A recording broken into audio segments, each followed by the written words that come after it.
जय जिनेंद्र। आज के दिन मैं आपको बताना चाहती हूँ कि अक्षय तृतीया का दिन इतना पावन और इतना महत्वपूर्ण क्यों है।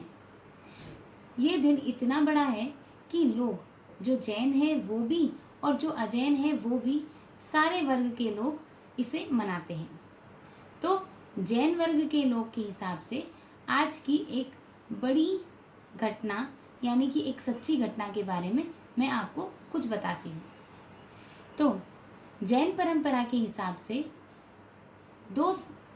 काल के दो विभाग हुए हैं।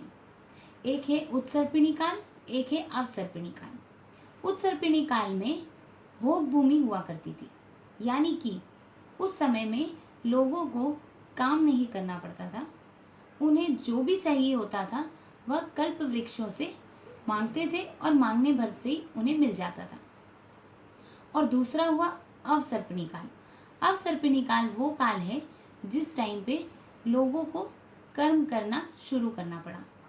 कर्म जब वह करते थे उसके बाद उसकी मेहनत का ही उन्हें फल मिलता था, यानी कि उन्हें उसके पैसे मिलते थे और उससे कमा के उन्हें खाना पीना वस्त्र आदि सब मिलते थे। तो अवसर्पिणी काल में ऋषभ देव जी का जन्म हुआ। ऋषभ देव जी हमारे जैन परंपरा के सबसे पहले तीर्थंकर हुए। ऋषभ देव जी का जन्म कुलकर नाभि जी के घर में हुआ। ऋषभ देव जी के माता का नाम मरुदेवा था।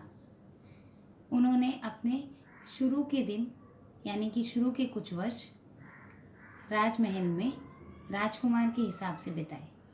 फिर उनकी शादी भी हुई, उनके बच्चे भी हुए और फिर उन्हें वैराग जगा। जब उन्हें वैराग जगा तो वह मुनि बन गए। मुनि बनने के पश्चात उन्होंने 6 महीने का बहुत ही कठिन तप लिया, यानी कि उपवास किया। 6 महीने तक उन्होंने कुछ भी खाया पिया नहीं था। जैसे ही 6 महीने पूर्ण हो गए तब वह गांव की तरफ निकले ताकि वह आहार ले सके। पर उस समय, जैसे कि मैंने आपको कहा था, ऋषभ देव जी पहले मुनि थे, इसीलिए लोगों को मुनियों को आहार कैसे दिया जाता है उसकी विधि का कोई ज्ञान नहीं था। तो इस तरह से ऋषभ देव जी जगह जगह जाते, लोग उन्हें देखते, उन्हें नमस्कार करते, उनकी प्रदक्षिणा करते, यानी कि उनके चारों तरफ घूम के उनकी प्रदक्षिणा करते थे और उन्हें यह कहते कि मुनिवर, मेरे लायक कोई काम हो तो बताइएगा। और कुछ लोग तो ऐसे भी थे जो बहुत ही मूल्यवान वस्तुएं और हीरे जवाहरात जेवर सोने चांदी आदि लाके मुनिवर के चरणों में रख देते। ऋषभ देव जी क्या करते, कुछ देर वहाँ ठहरते, फिर वहाँ से निकल जाते, क्योंकि उन्हें तो इन सब का परिग्रह था ही नहीं। पर लोगों को इस बात का बिल्कुल भी ज्ञान नहीं था। इस तरह करते करते ऋषभ देव जी के 6 महीने और पूर्ण हो गए, यानी कि पूरा 1 साल का उन्हें उपवास हो गया। इसे कहते हैं वर्षी तप जैन धर्म में। तो उनका वर्षी तप होने लगा, तभी वह हस्तिनापुर पहुंचे। हस्तिनापुर में कुमार श्रेयांश कुमार, उन्होंने जस्ट 1 दिन पहले यानी कि पूर्व रात्रि को 7 महास्वप्न देखे थे। वह स्वप्न इतने भव्य थे कि उन्हें देखने के पश्चात ही उन्हें कहीं ना कहीं ये अंदाज़ा हो गया कि कुछ बहुत ही शुभ होने वाला है, बहुत ही बड़ा पुण्य या फिर बहुत ही बड़ी कीर्ति उन्हें हासिल होने वाली है।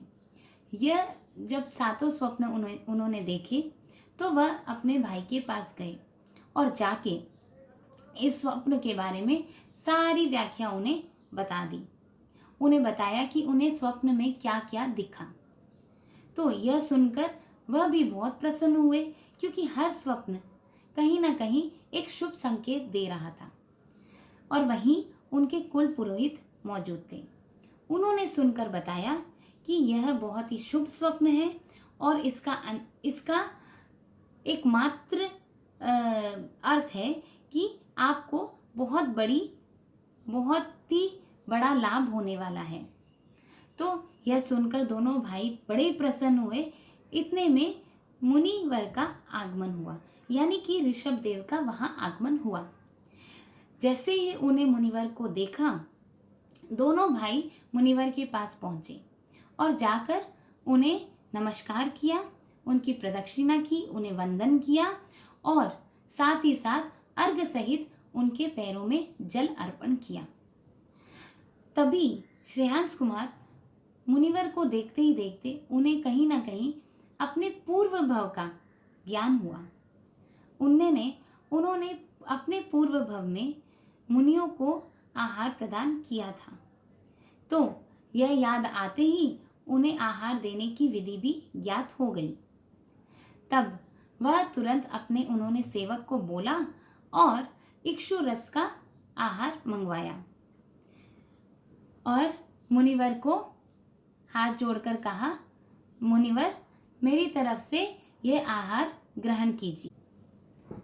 मुनिवर ने अपने कर पात्र में इक्षु रस का पान किया। इस तरह से श्रेयांश देव जी का वर्षी तप का पारणा हुआ। अब आप मुझसे पूछेंगे कि इसका और अक्षय तृतीया का क्या संबंध है। तो मैं आपको बता देती हूँ कि जिस दिन ऋषभ देव जी का पारणा हुआ वह दिन वैशाख शुक्ल तृतीया था, तो उसे अक्षय तृतीया के नाम से आज जाना जाता है। अक्षय तृतीया बहुत ही बड़ा और बहुत ही पावन दिन है। आज के दिन ऋषभ देव जी का पारणा हुआ था और लोगों को मुनिवर को कैसे आहार देना है उस विधि का ज्ञान मिला और यह सब देखकर गांव वाले जो भी वहां देख रहे थे वह भी कृत हो गए, धन्य हो गए, उन्हें भी वह पुण्य ग्रहण हुआ। तभी वहां सम्राट राजा भरत पहुंचे। उन्होंने भी यह देखकर आश्चर्य हुआ कि श्रेयांश कुमार को इस विधि के बारे में कैसे ज्ञात है। तो उन्होंने अपनी जिज्ञासा व्यक्त की और श्रेयांश कुमार को पूछा कि यह विधि आपको कैसे ज्ञात है, जबकि यह विधि किसी को ज्ञात नहीं।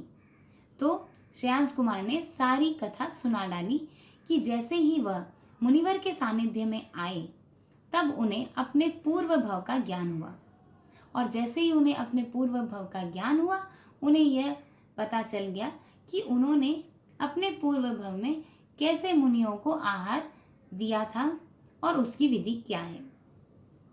तो इस तरह से ऋषभ देव जी का पारणा हुआ। भगवान भी इतने खुश और इतने प्रसन्न हुए कि आसमान से फूलों की वर्षा होने लगी और कहते हैं कि आज के दिन कोई भी शुभ काम बिना मुहूर्त, बिना काल, कुछ भी देखे बिना आप कर सकते हैं। यानी कि शादियां, गृह प्रवेश और भी कोई शुभ काम हो तो आप आज के दिन कर सकते हैं। तो इसीलिए आज का दिन इतना महत्वपूर्ण है। और ये थी जैन धर्म से जुड़ी अक्षय तृतीया की कथा। लेकिन अजैन लोग भी अक्षय तृतीया के दिन को बहुत बड़ा मानते हैं क्योंकि आज के दिन राजा राम जी का जन्म हुआ था और कृष्ण जी ने द्रौपदी जी के चीर हनन को रोका था और उन्हें चीर प्रदान किया था। और सुदामा जी जो कि कृष्ण जी के मित्र थे, आज के ही दिन कहा जाता है कि उन्हें कृष्ण जी द्वारा महल, धन, धान्य सब कुछ परिपूर्ण मिल गया था। तो इस तरह से और भी काफ़ी सारी कथाएं आज के दिन से जुड़ी हुई है। तो यह था अक्षय तृतीया के दिन का महत्व और आज का दिन इतना पावन क्यों है उसकी कुछ जुड़ी हुई जानकारियाँ। तो आज के लिए मैं आपसे यहीं विदा लूँगी और कहना चाहूँगी कि अभी तक मेरे चैनल को अगर आपने सब्सक्राइब नहीं किया है तो प्लीज़ सब्सक्राइब कर ले और शेयर और लाइक भी ज़रूर कीजिएगा। धन्यवाद। Thank you. जय जिनेन्द्र।